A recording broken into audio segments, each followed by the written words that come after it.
을 하는 것이 인류 국가로 가는 게 있다 하는 이야기를 하기 전에 최근에 있었던 몇 가지 사건에 대해서는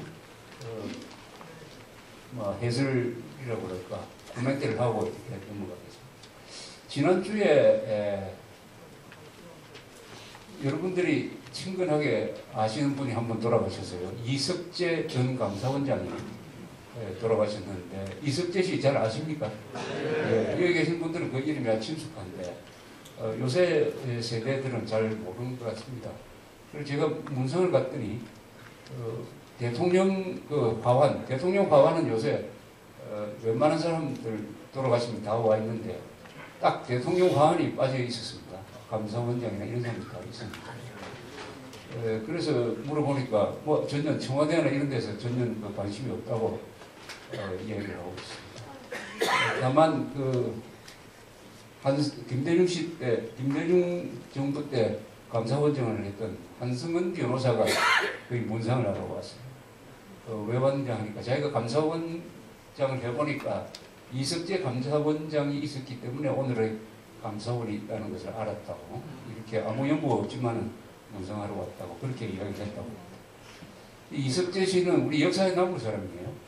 이분은 6년 한 5개월 동안 정부처 장관하고 5년 몇 개월 동안 감사원장을 했거든요. 한 12년 이상 한국의 공직사회를 만들고 또 이 감시를 하고 관리를 했던 사람입니다. 요새 한국의 공무원 제도, 이걸 직업 공무원 제도라고 하는데 이 기초를 한 사람이 바로 이석재 씨입니다. 이분이 이 일을 하기 전에 한국에서는 이 공무원 제도가 군대보다 훨씬 더 처져 있었습니다. 그래서 TO도 없고 예산을 쓰면은 그것을 감사를 해가지고 다음 예산 편성할 때 반영하는 이런 예산 기획 제도도 없고 이 타자도 치지 않고 아주 낙후되어 있었습니다. 이 공무원들이 정권에 상관없이 국가를 위해서 일할 수 있는 효율적인 집단으로 만드는데 제일 공이 많은 사람이 바로 이 이석재라는 분입니다. 한국 공무원들이 절대로 잊어서는 안 되는 사람이 이분이죠. 그리고 봉급도 현실로 하고 오늘날 그 공무원 연금 제도도 만들고 이 정부 조직을 조직 관리, 인사 관리 이렇게 양쪽으로 나누고 특히 TO를 관리를 하고 공무원 임용 시험을 아주 정직하게 하고 그 다음에 다시 감사원에 가서 그 공무원 제도가 제대로 기능하느냐 하는 것을 감시하고 체크하는 이런 기능을 하죠. 이 사람은 물론 5.16 주체 세력이죠. 특팔기라고 그래가지고 임관을 했는데 이분이 1926년생입니다. 26년생. 그런데 나중에 되니까 이게 중령 월급 가지고 도저히 생존이 불가능하다. 그래서 자기는 군복을 벗고 사법시험 공부를 하고 있었다. 하다가 박 대통령을 만났답니다. 그래서 혁명을 같이 하자 해서 박 대통령이 보니까 이 이석재 씨가 아주 꼼꼼하고 학구적이니까 무슨 일을 맡겠더냐 하면 5.16 해서 정권을 잡은 이후에 뭘 할 거냐 하는 계획서를 미리 짜라고 했어요. 그래서 누구를 임용하느냐, 어떤 정책을 펴느냐 하는 것을 페이퍼워크를 했습니다. 그래서 5월 15일 날 밤에 육방부 사령부, 영등포에 있는 육방부 사령부가 이 혁명 지휘소가 되어 있었는데 글로 갈 때 집차에 한 보따리 그 서류를 들고 왔어요. 그런데 가보니까 이게 누설이 돼가지고 이 박 대통령, 박정희 소장을 잡으러 온 헌병들이 그게 우글우글하고 하니까 이석재 씨는 이 큰일 났다. 이래서 그 보따리를 밤이죠. 밤 거리로 나와가지고 어석한 데 가서 불을 다 태워버렸습니다. 그러나 그 사람 머리에 들어있었기 때문에 그대로 시행할 수가 있었는데 우리가 혁명에 성공하자마자 민심을 잡기 위해서 깡패 소탕하고 한 게 그분 아이디어에서 나왔습니다. 그리고 법사위원장이 돼가지고 우리나라 법령을 많이 바꿨어요.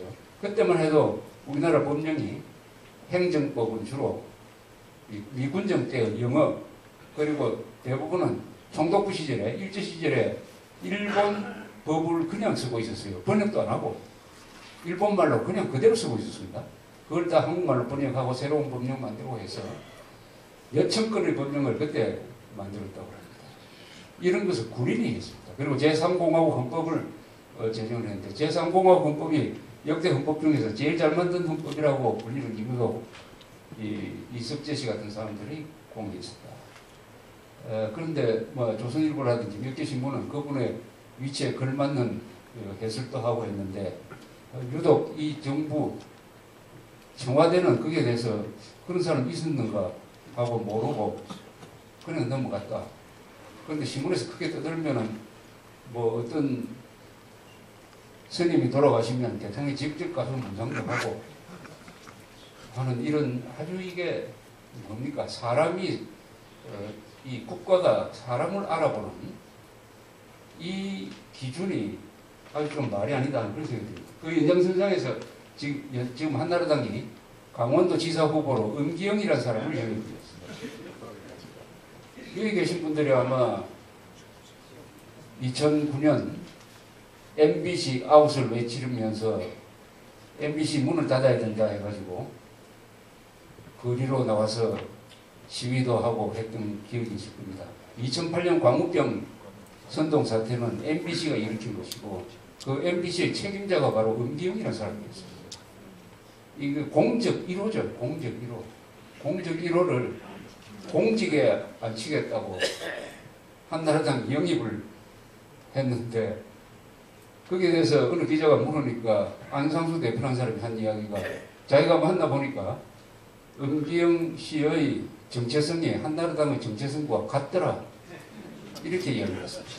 그럼 그 같다는 게 뭐냐? 그럼 한나라당이 지금 거짓 선동 좌경에서 같다는 이야기인지 어떻게 그 검사 출신이 그렇게 논리가 없는 이야기를 하는지 아주 이것은 절망적입니다. 절망적. 여기에 대해서 또 그동안 내국 세력이 MBC를 규탄하는 시위를 한 그 단체에서는 그냥 입 닫고 가만히 있어요. 왜 입 닫고 가만히 있느냐? 한나라당이 결정하면은 한나라당이 결심하면 우리는 무조건 박수를 치겠다는 거 아닙니까? 그럼 이거는 애국단체가 아니라 애국단체는 국가와 헌법, 진실이라는 이 기준을 가지고 행동을 해야지. 여당 하면은 불만이 있더라도 참는다 하면 그건 여당의 뭡니까? 나팔 수밖에 안 되고 여당의 박수부대밖에 안 되는 거예요.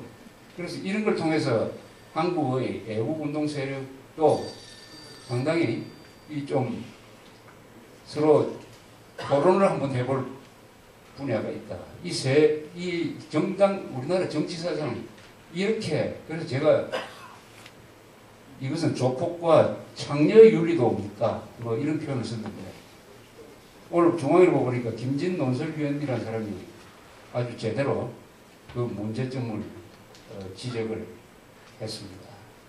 이 영혼을 파는 거예요. 정체성이라는 것은 하나의 인간이나 조직의 영혼에 해당하는 겁니다. 어떤 이념, 이론, 정신, 영혼 이렇게 부르죠. 그중 가장 고귀한 게 영혼이죠. 영혼. 정신보다도 또 영혼이라는 말이 조금 다릅니다. 영어로 말하면 soul인데 soul. 정신은 스피리트고 스피리트보다 soul이 조금 더 본질적인 것입니다. 광우병 선동의 제1책임자를 강원도 지사 후보로 청거할 수 있는 한나라당이라면은 김정일이가 기습 공격을 해가지고 서울을 포위했을 때 항복하자고 나올 정당이 매 틀림이 없습니다.